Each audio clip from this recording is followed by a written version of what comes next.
Bonjour, je m'appelle Dr Damel Rassoukar, je suis cardiologue interventionnel et je travaille à l'île Maurice. Aujourd'hui, j'ai le plaisir de vous parler à propos de l'hypertension artérielle, quoi de neuf, en 2021. Les recommandations internationales récemment publiées ont été simplifiées parce qu'il y a plusieurs études dans ce domaine et pour que internationalement le traitement de l'hypertension soit amélioré, il y a maintenant plusieurs recommandations qu'on va discuter. Premièrement, la méthode de mesure de l'hypertension artérielle et les définitions et les seuils de l'hypertension ont été recommandés. Il faut que le patient soit au repos et bien placé avec le brassard et l'appareil au même niveau du cœur. Et on peut prendre 2 ou 3 mesures et faire le moyen de l'hypertension avant de décider à propos du traitement. Les méthodes de mesure de l'hypertension et le seuil normal pour la tension systolique moins de 130 et diastolique moins de 85 et normal mais élevé à 130 et 139 systolique ou 85 à 89 diastolique, grade 1 d'hypertension 140 à 159, grade 2 plus de 160 mm de mercure. Et pour diastolique, le grade 1, hypertension 90 à 99, et grade 2, quand on dépasse 100 mm de mercure. Bien sûr, si on va faire les mesures ambulatoires, les mesures sont un peu plus basses. En 24 heures, pour ambulatoire, plus de 130 que 80 et hypertensif. Et pendant la journée, plus de 135 à 85. Et si on va faire hypertension auto-mesure à la maison, les chiffres qui dépassent 135-85 sont hypertendus. Avant de choisir le traitement, le bilan est réalisé avant le diagnostic d'hypertension. L'objectif, premièrement, de rechercher des facteurs de risque et voir des facteurs secondaires. Évaluer aussi les facteurs de risque spécifiques pour l'hypertension et aussi voir les complications de cette maladie. Le bilan comprend premièrement des tests au laboratoire, des tests sanguins pour voir le taux de sodium, potassium, la créatine, et aussi la fonction rénale et les tests lipidiques et aussi le taux de glucose à jeun.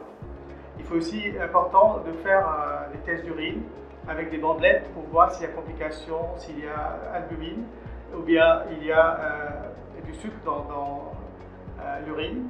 Et aussi faire l'électrocardiogramme pour détecter s'il y a des troubles de fibrillation artérielle, hypertension, hypertrophie du ventricule gauche et maladie ischémique cardiaque. Avant tout, il faut évaluer le risque cardiovasculaire du patient. Bien sûr, quelqu'un qui n'a pas de facteur de risque et a une tension qui est tout petit peu élevée aura un risque général très bas. Tandis qu'un patient, disons, hypertension très forte à grade 2, ou le systolique qui dépasse 160 et diastolique qui dépasse 100, avec 2 ou 3 facteurs de risque, ou bien plusieurs complications déjà, comme maladie rénale et diabète ou cardiovasculaire, ou quelqu'un qui a fait des problèmes vasculaires dans des membres inférieurs, le risque cardiovasculaire en général sera très très fort. Donc avant de décider sur le traitement de l'hypertension artérielle, on doit avant tout éliminer la prise de substances qui peuvent augmenter la tension. Par exemple, il faut faire des dépistages, l'examen du patient et poser des questions, par exemple, est-ce que le patient peut prendre la pilule, par exemple, des anti-inflammatoires, des corticoïdes, des antidépresseurs, des substances dérivées comme cocaïne, amphétamine, cyclosporine. Est-ce que le patient est en train de prendre excès d'alcool ou de sel? Tout ça, c'est très important parce que ce sont des facteurs réversibles et on peut faire plusieurs mesures avant de penser aux médicaments. Les mesures d'hygiène et diététique sont très importantes et applicables même quand la tension est à 130 sur 139 systolique, 85 à 89 diastolique. L'activité physique et perte du poids est important parce que ça aide à contrôler la tension. Alimentation équilibrée, le régime DASH, Dietary Approach to Stop Hypertension, donc nourriture avec beaucoup plus de fruits, légumes, moins des produits salés, moins de produits laitiers, demi-écrémés et huile d'olive par exemple sont très utiles pour enrichir la nourriture en potassium et baisser la tension. Et limiter bien sûr la quantité de sel, de l'alcool et de substances excitantes et le stress. Le stress aussi c'est très important pour gérer dans l'hypertension artérielle et même manque du sommeil par exemple peut avoir des effets très néfastes sur la tension. Donc après avoir vu les mesures de côté diète, on doit à ce moment-là décider est-ce qu'il faut prendre un médicament. Bien sûr, on va prendre le médicament à grade 2, l'hypertension. Par exemple, si la tension dépasse 160 sur 100, on commence le médicament immédiatement.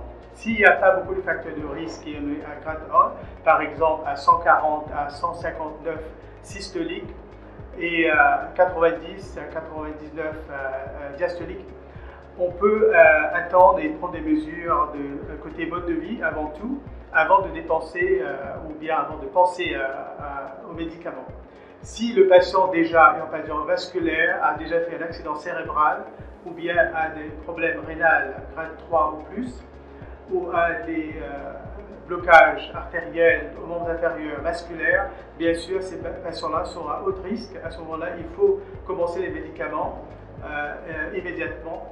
Tandis que les patients qui ont hypertension qui ne sont pas très élevés, borderline comme on dit, des facteurs de risque et aussi des changements de mode de vie peuvent aider. On peut revoir la tension après 1 mois, 2 mois, 3 mois et revoir les chiffres avant de décider s'il faut prendre un médicament. Donc avec une tension qui est très forte, on va commencer les médicaments tout de suite. On va essayer de réduire la tension à au moins 20 sur 10 mm de mercure et attendre jusqu'à peut-être 3 mois avant de réduire la tension à 140 sur 90. Tandis que les patients qui n'ont pas beaucoup de facteurs de risque, mais quand même âgés moins de 65 ans par exemple, on va avoir la tension et avoir un seuil de moins de 130 sur 80 idéalement. Mais il ne faut pas baisser la tension trop parce qu'une tension de moins de 120 sur 70 par exemple a des effets néfastes et aussi des symptômes. Donc les chiffres à retenir, il ne faut pas baisser la tension trop à moins de 120 sur 70. Les patients qui sont âgés à plus de 65 ans, le seuil moins de 140 sur 90, s'ils peuvent tolérer cette tension, et sinon, on peut accepter même jusqu'à 150 s'il y a vertige par exemple, ou bien changement orthostatique de la tension quand le patient est en train de se mobiliter. Et le but est de contrôler la tension dans environ 3 mois. Donc, quel médicament est utilisé? Auparavant, on parlait de l'acronyme ABCD. A veut dire les ARA2 ou bien le IEC, et B était bêta-bloquant, C était antagoniste classique et diurétique. Après, diurétique au 4e stage, surtout les thiazidiques et aussi le indapamide. Et en 4e étape, on ajoute d'autres médicaments si la tension n'est pas bien contrôlée. Donc on va en parler un petit peu en détail. Premièrement, en stage 1, on peut utiliser 1 ou 2 médicaments. Souvent, on utilise 2 médicaments si la tension est très forte parce que la tension ne sera pas au seuil avec un seul médicament. Par exemple, A plus C, c'est-à-dire le ARA2 ou bien le IEC avec antagoniste classique. Par exemple, on peut prendre péridopril combiné avec amlodipine. On peut prendre candesartan ou losartan avec amlodipine, donc ça c'est en stage 1. Et en stage 2 aussi, on peut utiliser les mêmes médicaments avec un dosage un peu plus fort. Et en 3e étape, si la tension n'est pas contrôlée, on peut ajouter un diurétique. C'est très important d'ajouter un diurétique en 3e étape parce que les effets des diurétiques vont aider la tension à baisser encore plus, malgré d'avoir pris un ARA2 ou un IEC avec antagoniste classique.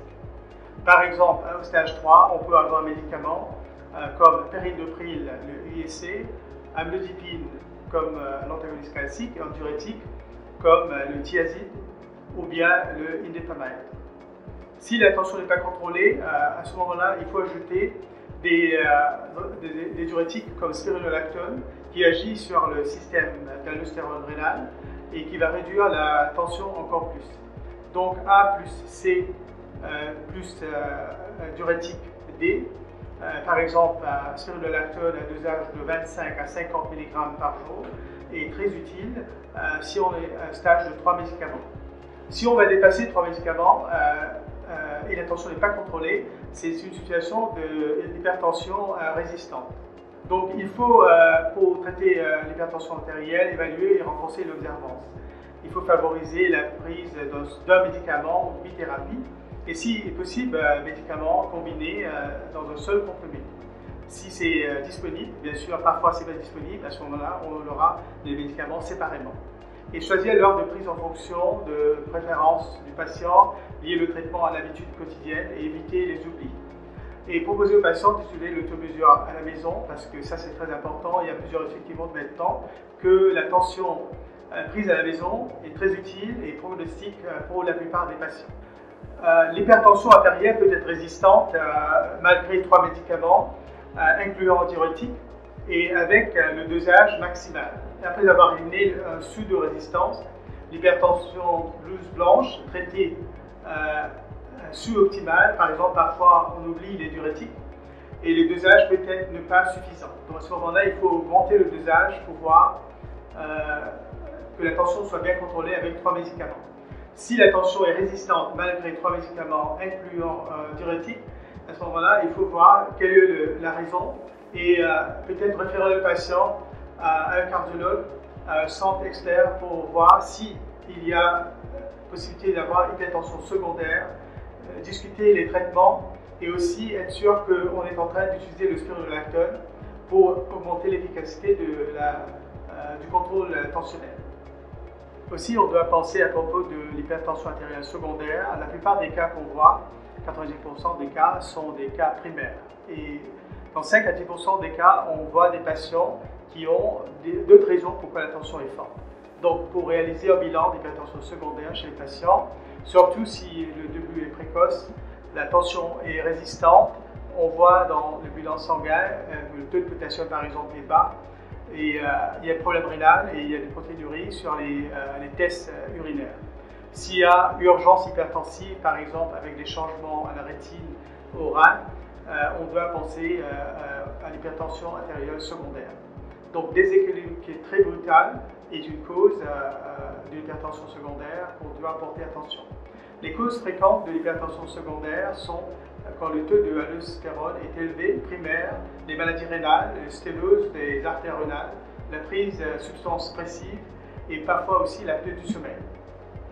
Chez les patients à peau noire, souvent les patients plus jeunes sont plus facilement résistantes et compliquées. Et la restriction se dé à ce moment-là, consommation des légumes, perte de poids, utilisation de la bithérapie avec des antagonistes calciques, avec diurétiques, est souvent efficace, ou bien diurétique avec un ARA2 est efficace dans ce cas-là. On préfère les ARA2 dans ce cas parce que souvent ces patients-là présentent facilement avec des angioœdèmes, par exemple avec périneprée. Les urgences hypertensives où la tension est très élevée, à 180 sur 110 ou bien dépassée, doivent être réalisées en bilan d'organes cibles, un examen cardiologique, neurologique, rénal, des prises de sang pour voir le taux de LDH, d'aptoglobine, un bandelette urinaire, un électrocardiogramme, un examen du fond d'œil, parce qu'on peut avoir des complications à cause de l'hypertension. Ces patients-là, bien sûr, doivent être admis à l'hôpital pour faire un traitement, et ce bilan oriente entre crise aiguë hypertensive et urgence hypertensive. Urgence hypertensive, on peut traiter en ambulatoire, on peut voir en consultation et le patient ne doit nécessairement pas être admis à l'hôpital. Et c'est très important de voir s'il y a un problème des organes cibles avant de prendre cette décision.